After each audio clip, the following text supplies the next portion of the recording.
Enquanto todo mundo fala de Brasil, Argentina, França ou até mesmo a Inglaterra, existe uma seleção que está ficando cada vez mais perigosa. E a gente viu um pouco disso contra a Holanda. Se eu te disser que o Japão pode eliminar um gigante de novo na Copa do Mundo de 2026, você acreditaria? E bem, pior de tudo é que eles estão na nossa chave. Bem, já tem muito tempo que o Japão deixou de ser o azarão asiático para virar uma potência consistente no futebol. No início dos anos 2000, o Japão era visto como uma seleção organizada, mas sem capacidade real de competir contra os gigantes. Hoje enfrenta qualquer seleção sem medo e frequentemente domina adversários tradicionais. A mudança não aconteceu por acaso, foi resultado de um projeto nacional de longo prazo. Esse projeto incluía a exportação massiva de jogadores para a Europa. Em 2002, poucos japoneses atuavam nas grandes ligas europeias. Já em 2026, praticamente toda a espinha dorsal da seleção joga ou já jogou em campeonatos de elite. Jogadores como Ubu, Mitoma, Endo, Kamada ou Tomiyasu. O Japão parou de formar jogadores para a Ásia e passou a formar atletas para as principais ligas do mundo. Sem falar que a liga japonesa virou uma máquina de desenvolvimento. A liga japonesa deixou de depender apenas de estrelas estrangeiras e passou a investir fortemente em categorias de base, estrutura e formação de treinadores. A criação da divisão da J1 e J2 e depois posteriormente a J3 permitiu que mais jogadores fossem desenvolvidos em ambientes profissionais. E é claro, a filosofia do futebol deles mudou muito e a gente vê isso hoje em dia dentro de campo. Antes era um futebol físico, com um jogo muito previsível e dependendo de uma organização defensiva. Hoje a gente vê como o Japão domina na posse de bola com uma ótima pressão alta, até mesmo uma intensidade sem a bola. E claro, jogadores extremamente versáteis. Muitos analistas consideram o Japão a seleção asiática mais moderna da atualidade, superior até mesmo da Coreia do Sul. Tem uma curiosidade muito interessante: o impacto do anime Super Campeões. Poucas seleções tiveram uma influência cultural tão forte quanto a do Japão. O mangá e anime do Capitão Tsubasa inspirou gerações inteiras de jogadores japoneses que hoje estão na Copa. Inclusive, diversos deles já afirmaram que começaram a jogar apenas por causa da obra. Mas bem, não é só de teoria e prática que vive o Japão. As Copas mostraram a evolução. Em 2002, o Japão bateu nas oitavas de finais. Em 2010, voltou às oitavas. Só que em 2018, quase eliminou a Bélgica, que perdeu por 3-2 nos minutos finais. Você com certeza lembra desse jogo e estava torcendo pro Japão passar, pra gente enfrentar um adversário mais fácil. Já em 2022, fez uma campanha histórica, vencendo a Alemanha e Espanha na fase de grupos. Agora em 2026, chega sendo tratada como uma das seleções mais perigosas fora do grupo das favoritas tradicionais. Afinal, em amistosos recentes, eles ganharam até mesmo da gente. Essa sequência mostra uma evolução contínua, não um sucesso isolado ou uma zebra. E bem, lembra que eu citei que o Japão tinha um planejamento para poder alcançar esse nível de futebol? Exatamente. A Federação Japonesa lançou décadas atrás um plano ambicioso para transformar o país em uma potência do futebol mundial. Claro, como eu citei, formação de treinadores, desenvolvimento de base, estrutura dos clubes, integração entre escolas e futebol. Enquanto diversos países pensaram em apenas um ciclo de 4 anos, ou outros países como o nosso nem pensou nesse ciclo, o Japão pensou em décadas à frente. E bem, como eu disse, o Japão se mostrou um grande time contra grandes seleções. E a gente vai entrar um cadinho a fundo em cada uma dessas.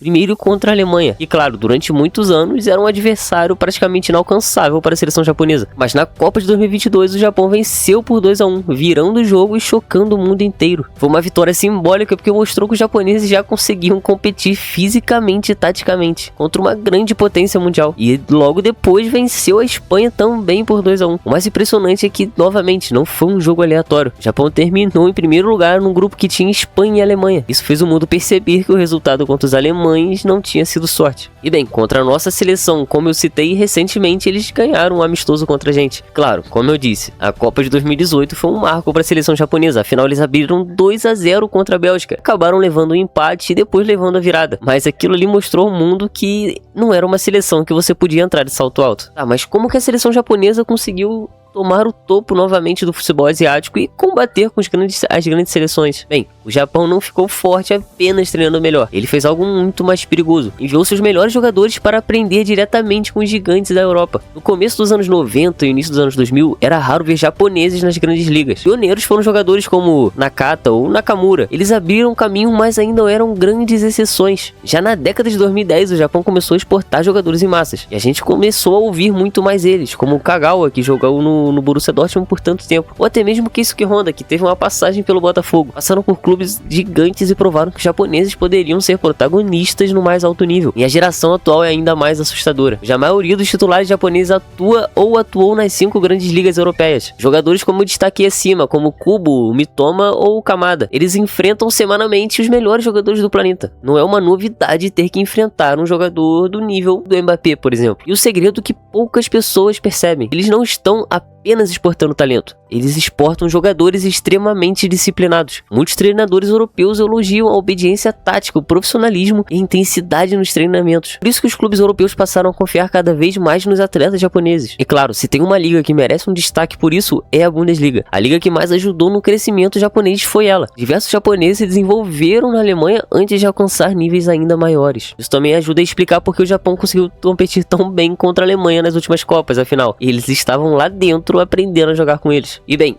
o efeito na seleção foi claro. Há 20 anos a seleção japonesa dependia de jogadores que atuavam na J-League. Hoje acontece o contrário. Grande parte da seleção chega das principais ligas da Europa. O resultado é uma equipe que mistura uma técnica japonesa, a disciplina, mas com a intensidade e o estilo de jogo europeu. O Japão não tá mais tentando alcançar a Europa. Ele já chegou lá. E quando quase todos os titulares enfrentam os melhores do mundo toda semana, a seleção japonesa deixa de ser uma surpresa e começa a se tornar uma ameaça real para qualquer favorito na Copa do Mundo. Tá, e agora eu vou te falar por que eles podem ser a grande zebra da Copa de 2026. Primeiro, eles já provaram que eles conseguem vencer sim gigantes. A gente viu isso, né? Como eu acabei de falar. Mas o estilo de jogo deles é perfeito para a Copa do Mundo. Em torneio curto, equipes extremamente organizadas costumam surpreender. O Japão tem uma ótima pressão alta, uma transição rápida perfeita e uma disciplina tática absurda. Jogadores que executam um plano de jogo quase sem erros. Esse é o perfil ideal para jogos eliminatórios. E bem, eles têm um dos projetos mais bem planejados do futebol mundial, como eu também citei. O crescimento deles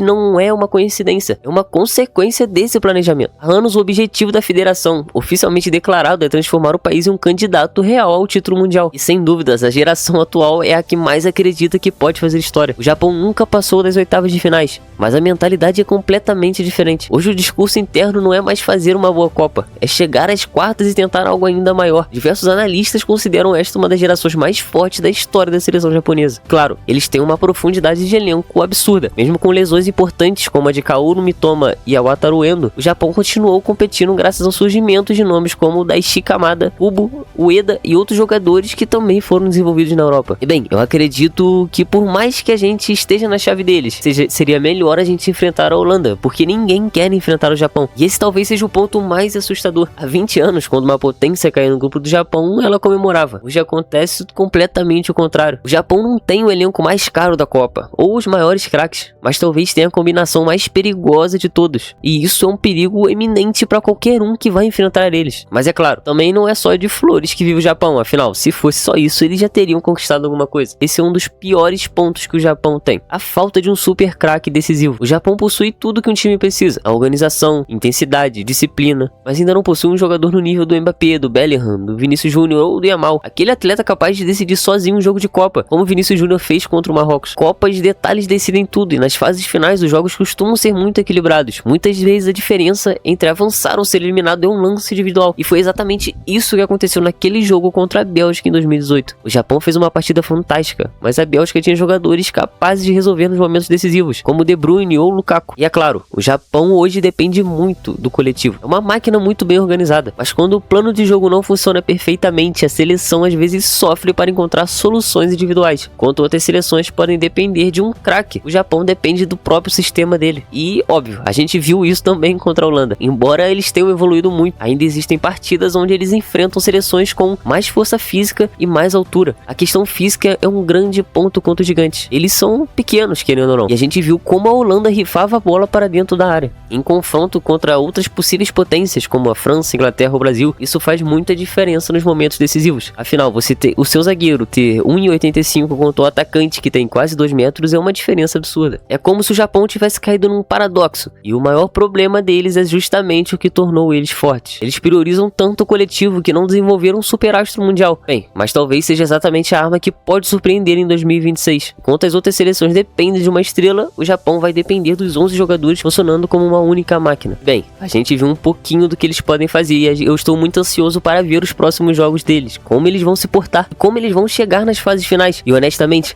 eu prefiro pegar a Holanda do que pegar o Japão nas 16 avos de finais. Eu quero que você me diga a sua opinião também sobre a seleção japonesa. O que você achou desse vídeo? Se você gostou, eu peço muito que você deixe o seu like e se inscreva aqui embaixo. E claro, se você gosta desse tipo de vídeo, eu quero te convidar a ver uma comparação entre Brasil e Argentina. Quem tá vindo mais forte para essa Copa do Mundo? Muito obrigado por ter ficado até aqui. Valeu!